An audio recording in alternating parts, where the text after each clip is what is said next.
잠시 후 여러분은 의열단과 한인애국단의 의열투쟁에 대해 모두 알 수 있습니다. 자, 그럼 로빈의 기록을 시작합니다.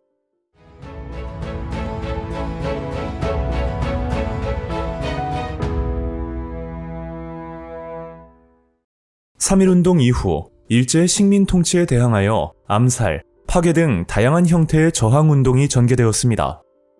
1919년 11월 만주 지린성에서 김원봉, 윤세주 등에 의해 비밀리에 조직된 의열단은 본부를 베이징으로 옮긴 뒤 조선 총독부 고위 관리 및 군 수뇌부, 친일파를 처단함으로써 동포들의 애국심을 고취하고 민중혁명을 통해 한국의 독립을 달성하고자 하였습니다. 김원봉의 요청에 따라 신채호가 작성한 조선혁명선언에는 폭력투쟁을 통한 민중주도의 직접 혁명을 강조하고 이를 의열단의 주요 활동 지침으로 삼았습니다. 조선민족의 생존을 유지하자면 강도 일본을 쫓아낼 것이며 강도 일본을 쫓아내자면 오직 혁명으로서 할 뿐이니 혁명이 아니고는 강도 일본을 쫓아낼 방법이 없는 바이다. 구시대의 혁명으로 말하면 인민은 국가의 노예가 되고 그 위에 인민을 지배하는 상전, 곧 특수 세력이 있어 이른바 혁명이란 것은 특수 세력의 이름을 바꾸는 것에 불과하였다. 그러나 오늘날 혁명으로 말하면 민중이 곧 자신을 위하여 하는 혁명이기에 민중혁명, 직접 혁명이라 부르며 이와 같이 조선혁명선언을 통해 의열단의 의거 활동이 동포들에게 항일의식과 독립에 대한 희망을 심어주었음을 알 수 있습니다. 의열단은 1920년대에 걸쳐 여러 차례 의미 있는 의거를 실행하였습니다.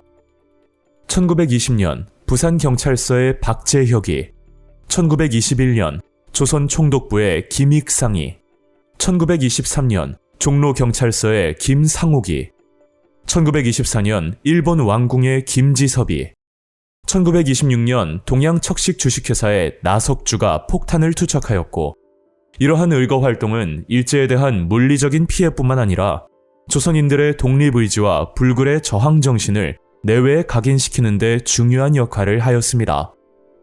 하지만 1920년대 후반 의열단은 개별적인 의열투쟁의 한계를 깨닫고 보다 조직적이고 체계적인 무장투쟁으로 활동 방향을 전환하였습니다. 이에 1926년 김원봉을 비롯한 의열단원들은 중국 정부의 도움으로 황푸 군관학교에 입학하여 체계적인 군사교육 및 간부훈련을 받았고 1932년에는 조선혁명 간부학교를 설립하여 군사교육을 실시함으로써 많은 독립운동가를 체계적으로 양성하였습니다. 또한 의열단원들은 김원봉을 중심으로 민족혁명당 결성에 참여하여 조직적 무장투쟁을 지휘하고 지원하는 역할을 수행하였습니다. 한편 국민대표회의 이후 대한민국 임시정부는 분열 및 침체로 어려움을 겪고 있었습니다. 엎친 데 덮친 격으로 한중 농민 간의 유혈 충돌인 만보산 사건 발생 후 중국 내에서의 독립운동이 더욱 어려워지자 1931년 김구는 상하이에서 한인애국단을 조직하여 임시정부에 활기를 불어넣으려 하였습니다. 이후 한인애국단의 이봉창은 1932년 1월 도쿄에서 일본 국왕의 마차를 겨냥해 폭탄을 투척하였습니다. 이에 대한 보복으로 일본군은 상하이 사변을 일으켜 강력하게 대응하였습니다. 이후 일본이 상하이 사변의 승리와 일왕의 생일을 기념하는 행사를 개최하자 윤봉길은 1932년 4월 상하이 훈커우 공원에서 열린 축하 행사에서 폭탄 의거를 일으켜 일본군 장성과 다수의 고위 관리들을 살상하였습니다. 한인애국단의 의열 활동은 대한민국 임시정부의 위상을 강화하는 데 크게 기여하며 한국 독립운동에 대한 국제적인 관심과 지지를 불러일으키는 데 중요한 역할을 하였습니다. 이들의 활발한 독립운동과 국제 여론의 변화는 중국 국민당 정부가 한국인의 중국 내 무장투쟁을 공식적으로 허용하고 나아가 대한민국 임시정부를 지원하는 계기가 되었습니다.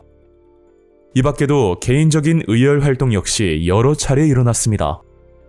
1919년 3.1운동 직후 강우규는 당시 새로 부임한 제3대 조선 총독 사이토 마코토의 마차에 폭탄을 투척하였으며 1928년 조명하는 타이완에서 일본 육군대장 암살을 시도하였습니다. 이러한 개인적인 의열 활동은 한국 독립운동의 다양성과 독립을 향한 강렬한 열망을 드러내며 일제에 대한 끊임없는 도전과 저항의 역사를 만들어갔습니다. 이후 우리나라의 운명은 어떻게 될까요? 1930년대 무장독립전쟁 편에서 아주 자세히 알려드리겠습니다. 로빈의 역사 기록.